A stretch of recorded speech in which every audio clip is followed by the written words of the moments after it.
सजन कसाई कसाई ये रोज काटता था वो भगवान के नाम लेके जब बार बार तर सकता है तो हम आप क्या हैं नाम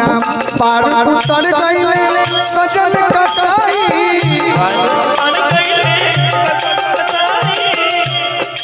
से बड़ी के दर्शन दिहले श्री रघुराई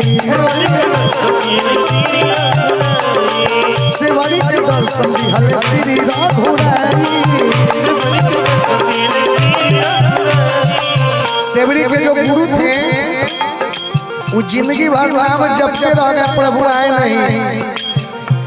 जब मरते समय कह दिया कि हे सेवरी शायद तुम्हारे नसीब में है,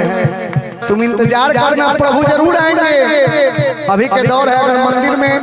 तनका भीड़ हो जाए तो लोग बाहर से प्रणाम करके भाग जाता है कि मंदिर में बहुत भीड़ है, लेकिन सेवरी पूरा जीवन इंतजार की। पार उतर गए सजन कसाई से बड़ी के दर्शन दिहले रघुराई